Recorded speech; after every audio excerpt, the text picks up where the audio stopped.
আসা হয় না, ওই বাই রোড দিয়ে আসে, বিভিন্ন কারণে আসা হলো। তো আমি ভাবলাম যে এই একটা সুযোগ, এদিক দিয়ে কাছে যাবো, অন্তত আমার মনের মতো চরণ দর্শন করে যাই।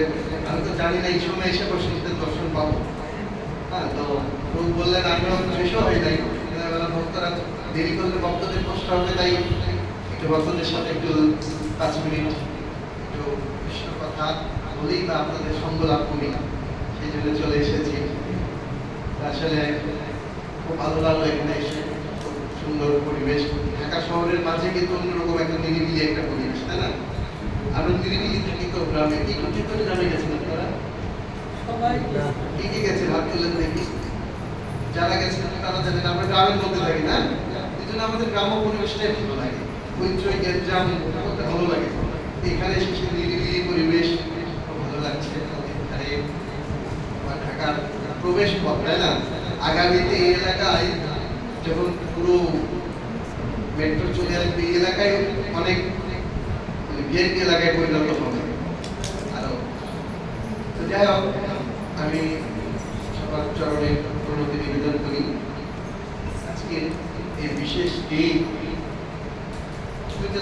লীলা আপনারা অনেকেই শুনেছেন, কালকেও শুনবেন, কালকে জাস্ট সংক্ষেপে লীলা এবং লীলার কয়েকটা শিক্ষা। এই আসলে ভগবান এবং তার ভক্তরা যে সমস্ত লীলা বিলাস করেন তার পেছনে ভগবানের লীলাগুলি কিন্তু সাধারণ কোনো কল্প কাহিনী নয়। প্রত্যেকটা লীলার পেছনে ভগবানের ভক্ত যে লীলাই করুন তার বিশেষ উদ্দেশ্য বা শিক্ষা থাকে। আমরা সাধারণত লীলা পুরুষোত্তম শ্রীকৃষ্ণ করি, যদি করি তাহলে দেখবেন প্রত্যেকটাতে শিলা প্রপাত সেখানে শিক্ষাগুলোকে বেশি প্রকাশ করেছে। এমনি সাধারণত বাইরের মানুষরা কি করেন, বিভিন্ন লীলাগুলি শোনে শুধুমাত্র কর্মে টেস্ট পাওয়ার জন্য, মানে ভালো কিছু শুনলে একটু ভালো লাগে, এই জন্য অনেকেই শুনে। কিন্তু আমাদের শ্রবণের সঙ্গে সঙ্গে সেই লীলা থেকে আমাদের জন্য কি শিক্ষণীয় সেই বিষয়টি অতীব গুরুত্বপূর্ণ। এই যে দণ্ড মহোৎসবের হয়েছিল, রঘুনাথ দাস গোস্বামী যিনি অত্যন্ত ধনী পরিবার, জমিদার পরিবারের ছিলেন, ওই সময় তার পিতা এবং জ্যাঠা তাদের বাৎসরিক ইনকাম ছিল 20 লক্ষ স্বর্ণ মুদ্রা। চিন্তা করে দেখেন, 20 লক্ষ স্বর্ণের মুদ্রা ছিল তাদের ইনকাম। তারা এত শক্তিশালী ছিল যে তার বাবা এবং জ্যাঠা তারা নবাবের কাছে কোনো, মানে নবাবকে তো দিতে হতো পার্সেন্টেজ, ওনারা সেটা দিতেন না এবং তাদের সাথে শক্তিতেও পারতেন না। তারা কি পরিমাণ শক্তিশালী ছিল চিন্তা করো।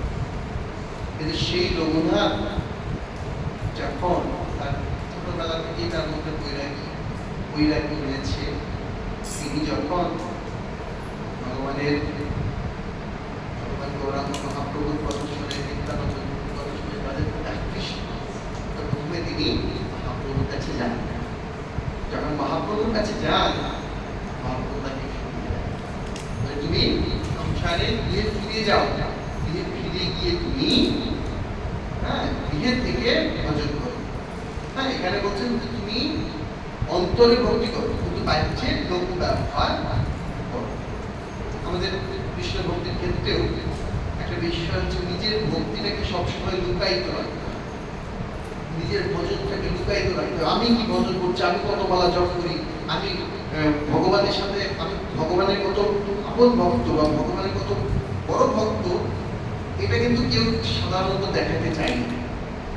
ইভেন নিয়ম হচ্ছে যখন আমরা কীর্তন শ্রবণ করতে করতে কৃষ্ণ কথা শুনতে শুনতে যদি আমাদের ক্রন্দনও চলে আসে, সেটা আমাদের ঢেকে রাখতে হয় যেন অন্যরা বুঝতে না পারে। হ্যাঁ, কেন? যেন আমাকে কেউ, মানে অনেক সময় নিজেকে উপস্থাপিত করা হয়ে যায়। যাই হোক, রঘুনাথ গোস্বামীকে সেই শিক্ষা প্রদান করেন যে তুমি বাইরে লোক ব্যবহার করো এবং অন্তরে করো কৃষ্ণ ভক্তি জ্ঞাপন করো, অন্তরে ভক্তি করো। এভাবে মহাপ্রভু তাকে যখন বাড়িতে পাঠিয়ে দেন, তারপর তিনি চলে যান। হ্যাঁ, মাঝে মাঝে ছুটে চলে আসে, তার পরিবারের লোকজন তাকে পাহারা দিয়ে রেখে দেন। তার বাবা মা একটু কথা বলছেন, যায় ইন্দ্রের মতো ঐশ্বর্য, অপ্সরার মতো সুন্দরী স্ত্রী, তাকে এগুলো যদি তাকে ঘরে বেঁধে রাখতে না পারে, তাহলে আমরা কিভাবে তাকে সংসারে বেঁধে রাখতে পারবো? তার বাবা মা আলোচনা, তার অবস্থানটা চিন্তা। যাই হোক, রঘুনাথ গোস্বামী এরপরে একদিন খবর পেলেন নিত্যানন্দ প্রভু এসেছেন পানিহাটি। অ্যাকচুয়ালি আমার আজকে অভিলাষ ছিল পানিহাটি যাওয়া, মানে যখন 20 তারিখ হচ্ছে, আমি প্ল্যানিং করছি আপনি পানিহাটি হয়ে আসবেন, কিন্তু কলকাতার ফ্লাইট না পাওয়াতে এটা হয়ে গেছে। যাক, আপনাদের বিপদ হয়ে গেলাম। তো পানিহাটি ধাম আপনারা জানেন কলকাতার শহরের মধ্যে অবস্থিত, শহরের এক প্রান্তে বলা চলে, গঙ্গার তীরে। সেখানে নিত্যানন্দ প্রভু তার পার্শ্বদের নিয়ে বসে কৃষ্ণ কথা আলোচনা করছেন, আর রঘুনাথ দাস দূর থেকে এসে নিত্যানন্দ প্রভুকে প্রণাম করছেন। আর এটা দেখে নিত্যানন্দ প্রভুর পার্শ্বদ নিত্যানন্দ প্রভু বলছেন, প্রভু রঘুনাথ এসেছে। তখন নিত্যানন্দ প্রভু তাকে বলছেন, আইন চোরা, এতদিনে বিধি দর্শন। বলছেন চোর, বলছে কাকে? রঘুনাথ দাস। তোকে আমি দণ্ড দিব। কেন চোর বলছেন জানেন? কেন চোর বলছেন? অ্যাকচুয়ালি কৃষ্ণ বা গৌরাঙ্গ মহাপ্রভু হচ্ছে নিত্যানন্দ প্রভুর সম্পদ। আমরা যদি নিত্যানন্দের কাছে না গিয়ে গৌরাঙ্গকে আগে পেতে চাই, তাহলে সেটা কি গৌরাঙ্গকে চুরি করা হচ্ছে না? এই জন্য তাকে চোর বলে সম্ভাষণ করছেন নিত্যানন্দ। আর তারই পানিশমেন্ট হচ্ছেন এই জন্য। এখান থেকে আমাদের শিক্ষা কি, যে আমরা ভগবানকে পেতে পাওয়ার জন্য আমি যদি শুধু সরাসরি ভগবানের কাছে যাই, আমরা ভগবানকে পেতে আমাদের কার কাছে যেতে হবে? নিত্যানন্দ প্রভু বা নিত্যানন্দ প্রভু, যিনি প্রকাশ গুরুতত্ত্ব আমাদের সদ্গুরুদেবের মাধ্যমে যখন আমরা ভগবানের কাছে যাব, তখন আমরা ভগবানকে জন্য শিক্ষা হচ্ছে আপনি অবশ্যই একজন সৎ গুরুদেবের আশ্রয় গ্রহণ করতে হবে। তার মাধ্যমে যখন আমরা ভগবানের কাছে যাব, তখন ভগবান আমাদেরকে নিত্যানন্দ প্রভু দণ্ড মহোৎসব দিলেন। কি দণ্ড দিলেন? সবাইকে, আমার যত পার্শ্বদ রয়েছে সবাইকে দই চিরা খায়। চিন্তা করুন, কত মজার দণ্ড না? কত মজার দণ্ড! কি ভগবানের পার্শ্বদ, ভগবানকে এবং তার পার্শ্বদেরকে দই চিরা খায়। সেটা বিশাল আয়োজন হয়েছিল। আর রঘুনাথ গোস্বামী তার তো অভাব নেই, সে মানে এত যে আশেপাশে যত দই চিরা মিষ্টি পদ বলছিল, এগুলো শেষ হয়ে গেছে। আরো দূর দূরান্ত গ্রাম থেকে বণিকেরা নিয়ে এসেছেন, এবং এত বড় উৎসব হয়েছিল যে আশেপাশে গঙ্গার ধারে আর জায়গা নেই। পরে গঙ্গার জলে কেউ হাঁটু জলে নেবে, কেউ কোমর জলে নেবে, সেখানে বসে বসে তারা এই দই চিরা বিশাল এক উৎসব। তো সেই উৎসবের মাধ্যম দিয়ে যখন নিত্যানন্দ প্রভু শরণাগত হলেন, নিত্যানন্দ প্রভু মহাপ্রভুকে আহ্বান করলেন। মহাপ্রভু তার দিব্য স্বরূপে আসলেন। আসার পর নিত্যানন্দ প্রভু মহাপ্রভুকে দই চিড়ে তুলে খাওয়াচ্ছেন। এখন সবাই তার মহাপ্রভুকে দেখতে পাচ্ছেন না, অদ্যপ্রিয় লীলা করে গৌরায়, কোন কোন ভাগ্যবান মহাপ্রভু আজও লীলা করে। আজকে মহাপ্রভুর লীলা চলছে, কিন্তু কোন কোন ভাগ্যবান দেখতে পাই, সবাই দেখতে পাই না। মহাপ্রভুকে হয়তো যারা ভাগ্যবান ভক্ত তারা 5 জন 10 জন দেখতে পাচ্ছেন, বাকিরা দেখছে তিনি নিত্যানন্দ প্রভু দইয়ের হাঁড়ি থেকে দই চিরা নিয়ে খাওয়াই ফেলে দিচ্ছেন, তাই না? আপনাদের কাছে কি মনে হয়? এখান থেকে নিয়ে যদি হয় অবাক মনে হবে না? আবার দেখি অটোমেটিক আরেকটা হাঁড়ি থেকে দই চিরা উঠে নিত্যানন্দ প্রভু মুখে চলে যাচ্ছে। মানে মহাপ্রভু যখন মুখে তুলে দিচ্ছে, মহাপ্রভু দেখতে পাচ্ছেন, একটু দই চিরা দেখতে পাচ্ছেন, সবাই অবাক হয়ে যাচ্ছে। আসলে এইভাবে মহাপ্রভু তার দিব্য স্বরূপে উপস্থিত হয়ে সেখানে কৃপা বিতরণ করছেন। হ্যাঁ,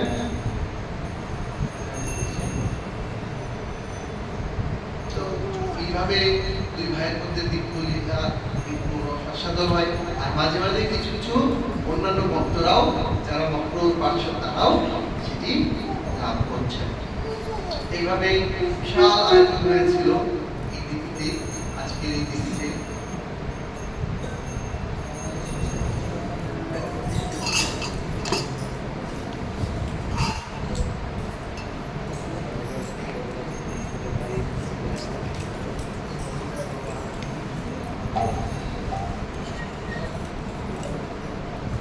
তো এখন এই যে মহোৎসব চলছে, এবার রাঘব পণ্ডিত শুনেছেন আপনারা? রাঘব পণ্ডিতের ঘরটা হচ্ছে কাছাকাছি। তো ওই যে ছিল নিত্যানন্দ প্রভু রাঘব পণ্ডিতের ঘরে গিয়ে বসে, হ্যাঁ, আর তার জন্য অনেক রান্না করা হয়েছে। আর আপনারা জানেন মহাপ্রভু একজনের রান্না খুব পছন্দ করতেন, সেটা হচ্ছে রাঘব পণ্ডিতের বোন। কেউ জানেন তার নাম কি? দময়ন্তী দেবী। মহাপ্রভু যখন পুরীতে ছিলেন তার জন্য অনেক রকম আইটেম বানিয়ে বানিয়ে পাঠিয়ে দিতেন পুরীতে। এখনো রাঘব পণ্ডিতের ভবনে যদি আপনারা যান দেখবেন বিভিন্ন আইটেম বানানো আছে মাটি, হ্যাঁ, কি কি আইটেম বানাতেন উনি সেগুলো রয়েছে। যে রাঘব দময়ন্তী দেবী রান্না করলে মানে রাঘব ভবনে মহাপ্রভু আসবেনই, স্বাদ পাবেনই। অনেক আয়োজন করা হয়েছে। এখন রাঘব পণ্ডিত বলছেন যে প্রভু কি হবে প্রসাদের? যে না, আজকে আমি বন ভোজন করছি, পুলির পূজন করছি। কি মুডে রয়েছেন? পুলির পূজন, বন ভোজন করছি। আজকে আমি গোয়াল বাউলের সাথে খাওয়া দাওয়া করছি। মানে নিত্যানন্দ প্রভু তার ব্রজের মধ্যে চলে গেছেন।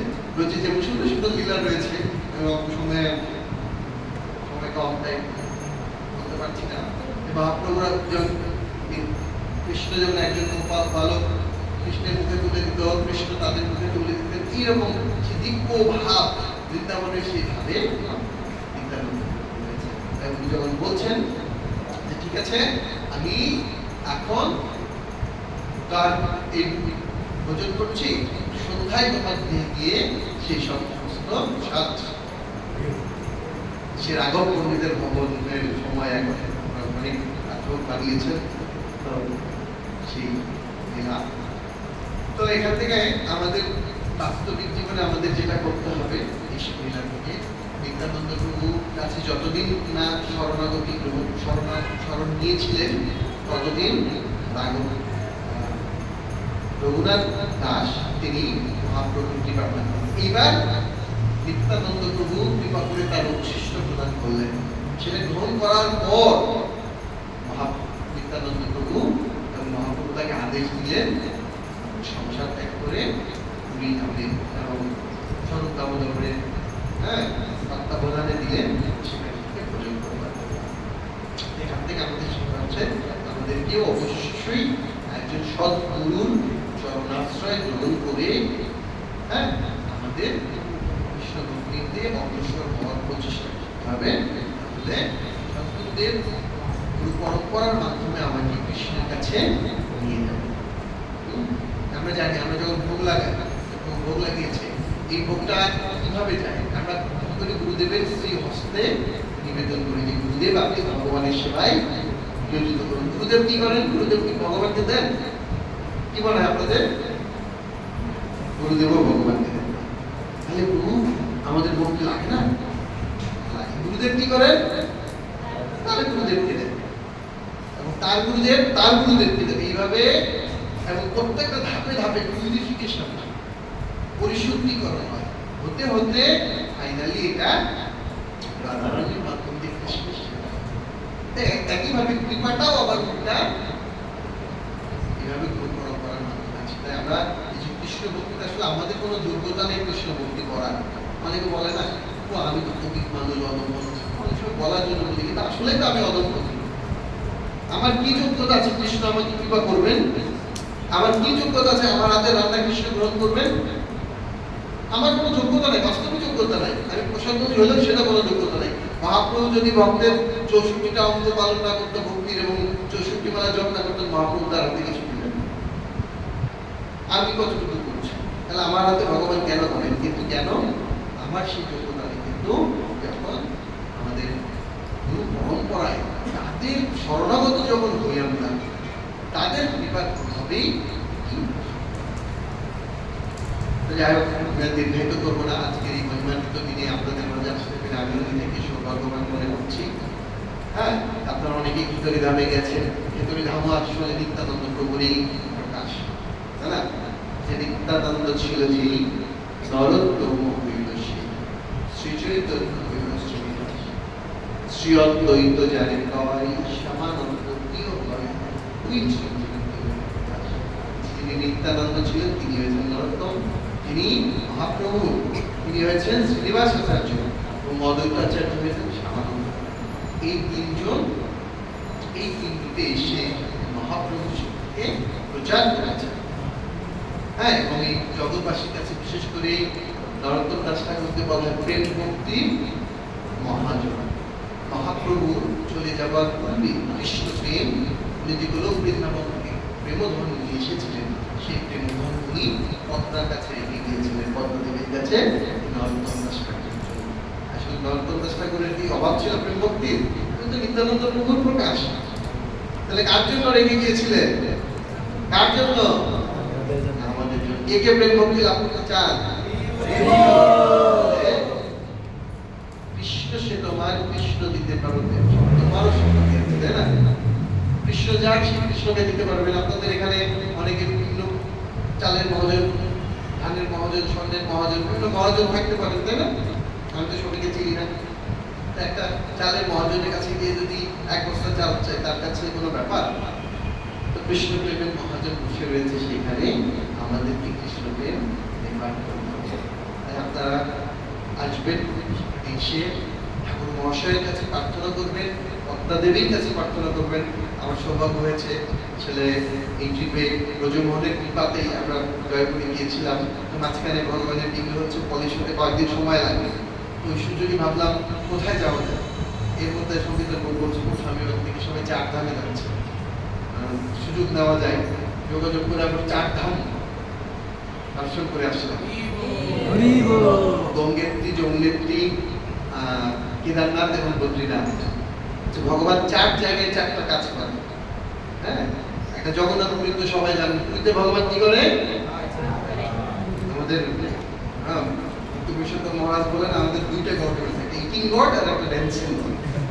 এই পুরীতে ভগবান জগন্নাথ রূপে প্রসাদ আস্বাদন করে। বিশ্রাম করে কোথায় যান? হ্যাঁ, শুয়ে থাকেন কোথায়? কোন জায়গায় ভগবানের বিগ্রহগুলো দেখলে সব শুয়ে থাকবে? রামেশ্বর, দক্ষিণ ভারত, এখানে ভগবান শুয়ে থাকে।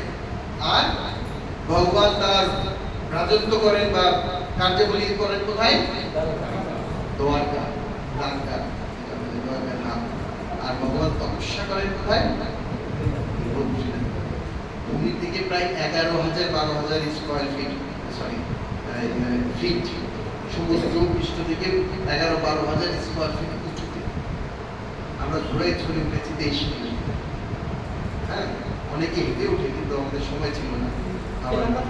হ্যাঁ, কেদারনাথ, বদ্রীনাথ দিলে, ও সরি, বদ্রীনাথে তো গাড়ি চলে যায়, কেদারনাথের কথা বলছি। হ্যাঁ, বদ্রীনাথে অনেক উঁচুতে, কিন্তু বদ্রীনাথে গাড়ি ব্যবস্থা হয়ে গেছে। এই যে গঙ্গা মাই, গঙ্গা মাতা, যমুনা মাতা দেখছিলাম যে সেখানে উৎপত্তি স্থল, সেই জায়গা থেকে ধীরে ধীরে আমরা খেয়াল করছিলাম যে কয়েকটা গঙ্গা, 5টা প্রয়াগ দেখলাম। ভুলি গঙ্গা, অলকানন্দা, মন্দাকিনী, হ্যাঁ, তারপরে ভাগীরথী, সব এসে মিলিত হতে হতে প্রয়াগে এসে যমুনার সাথে মিলিত হয়ে তারপরে এইখানে এসে পদ্মা, আমাদের কাছে পদ্মা, কিন্তু এই পদ্মা হচ্ছে এই গঙ্গা, যমুনা, ভাগীরথী, মন্দাকিনী, অলকানন্দা, এই সব নদী সব মিলিত হয়ে আমাদের কাছে এসেছে কৃপা। আমরা এক পদ্মায় স্নান করার মাধ্যমে এই সমস্ত নদীর জলে আমরা স্নান করার করলাম।